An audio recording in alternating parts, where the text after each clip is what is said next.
अच्छा जी, अभी तक हम बात कर रहे थे प्रिडिक्टिंग इम्पैक्ट्स। अब हम बात कर रहे हैं मोनेटाइजिंग इम्पैक्ट।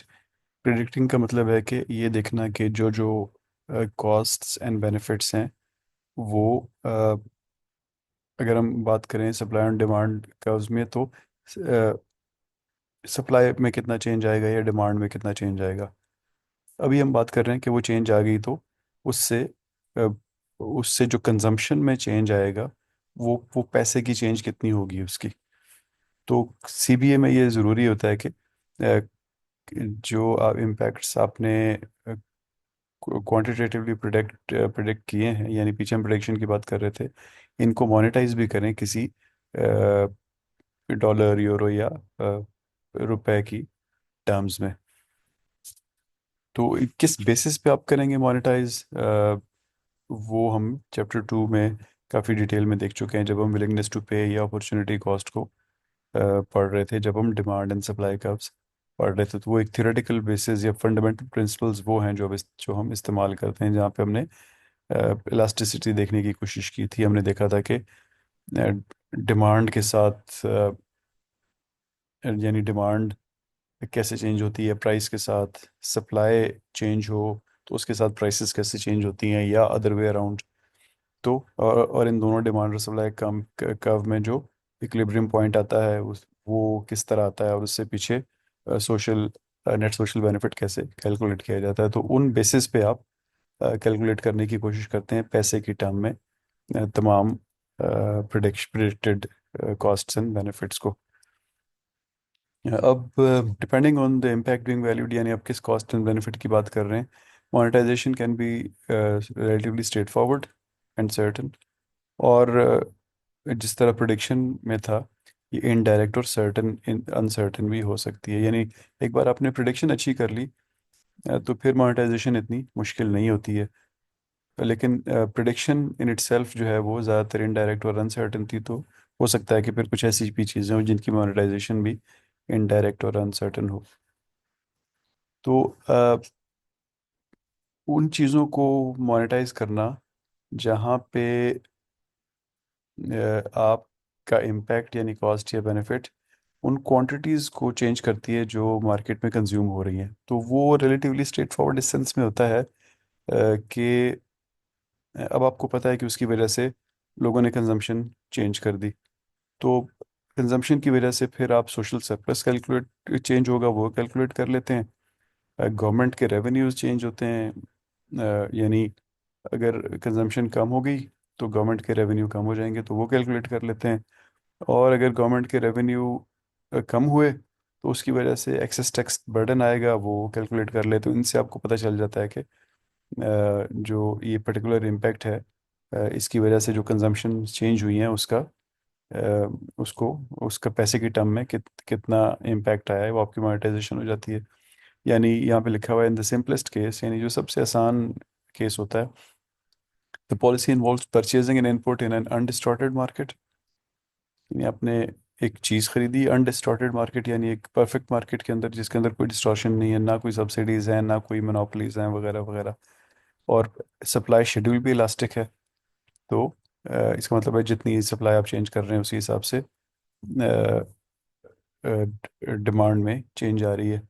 तो the change in quantity of the input consumed in the market is monetised with the market price.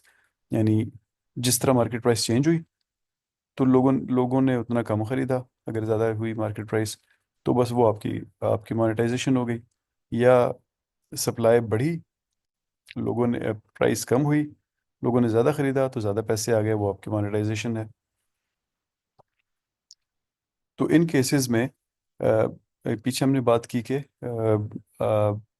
Elastic perfect elasticity थी आपको, मार्केट में कोई डिस्टॉर्शन भी नहीं थी। लेकिन जहाँ पे इलास्टिसिटी लेस देन परफेक्ट हो और डिस्टॉर्शन भी हो, या इन दोनों में से कोई एक चीज़ हो या दोनों चीज़ें हों, तो यहाँ पे भी आपको वही कैलकुलेट करना होता है जो आप पहले कैलकुलेट करते हैं।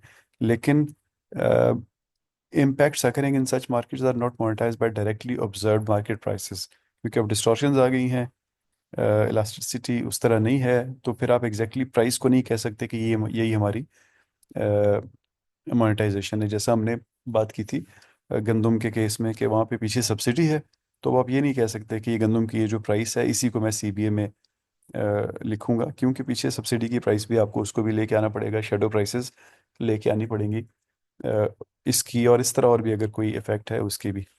As long as the market supply and demand schedules have been predicted, the monetization is still uh, relatively straightforward. यानी uh, आपकी डिमांड परफेक्टली इलास्टिक तो नहीं है, सप्लाई शेड्यूल परफेक्टली इलास्टिक तो नहीं है सप्लाई, लेकिन स्टिल अगर आप शेड्यूल्स प्रिडिक्ट कर सकते हैं सप्लाई और डिमांड के, तो आप इस चीज़ को स्ट्रेट फॉर यानी इन अदर वर्ड्स आप ये समझें कि जो हमने स्ट्रेट लाइनें लगाई थी सप्लाई और डिमांड कर्व्स की, वो स्ट्रेट ना हो, वो बेशक टेढ़ी वो उनके अंदर एंगल्स हों, लेकिन हमें जब लाइनें मिल गई तो हम मोनेटाइजेशन कर सकते हैं।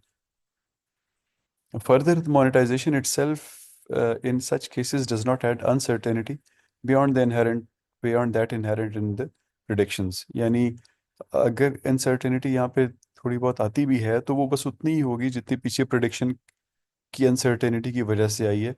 मोनेटाइजेशन इन इटसेल्फ जो है वो अनसर्टेनिटी ऐड नहीं करता है।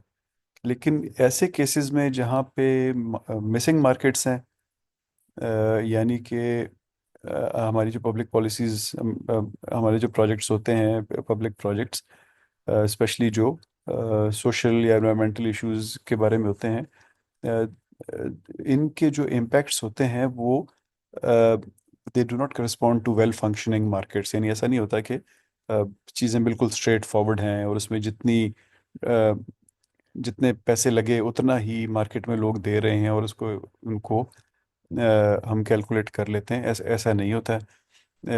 हमें ऑलमोस्ट ऑलवेज ऐसी मार्केट्स में शेडो प्राइसेस ऑलमोस्ट ऑलवेज इस्तेमाल करनी पड़ती हैं।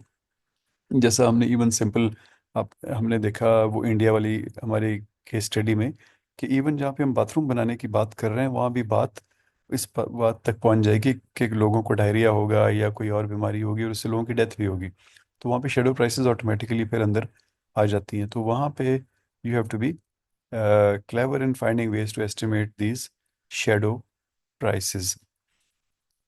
आप पीछे यहाँ पे जो हम बात कर रहे थे,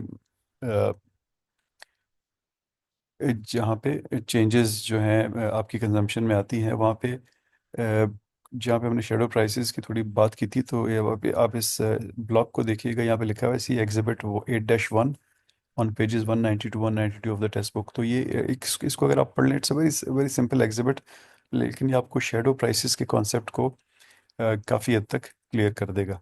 इसी तरह जहाँ पे मिसिंग मार्केट्स हैं, मिसिंग मार्केट आप ये समझ लें कि पाकिस्तान में इस वक्त जहाँ तक मैंने स्टडी किया है तो मुझे कोई भी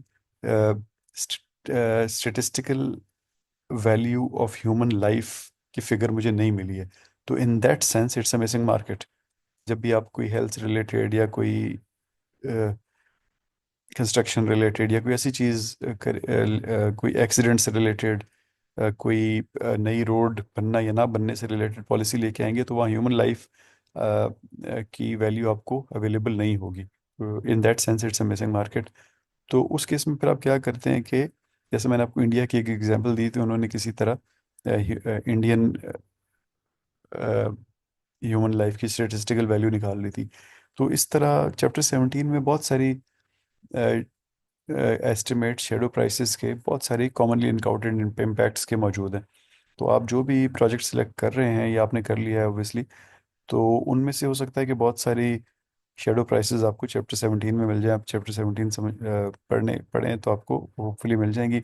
नहीं भी मिलते आपको तो जो भी आपके इम्पैक्ट्स हैं यानी कॉस्ट्स या बेनिफिट्स हैं, उनको आप इंटरनेट पे सर्च करें कि इसकी कॉस्ट बेनिफिट एनालिसिस के पर्सपेक्टिव से शेडो प्राइस क्या है, तो आपको किसी ना किसी मुल्क की कोई ना कोई स्टडी वहाँ पे मिल जाएगी, और आप उससे फिर you have to be again ये जो आखिरी लिखा है, you have to be clever in finding ways to estimate these shadow prices. उससे कोई ना कोई रिश्ता निकाल के आप जो आज आज इन पिछले तीनों सेशंस में हमने मुख्तलिफ तरीके समझे कि जब डायरेक्टली हम नहीं कर सकते तो मुख्तलिफ तरीके इस्तेमाल करते हैं, तो कोई तरीका इस्तेमाल करके आप उन डेटा को इस्तेमाल कर सकते हैं और अपने सीबीए में लेके आ सकते हैं। Thank you.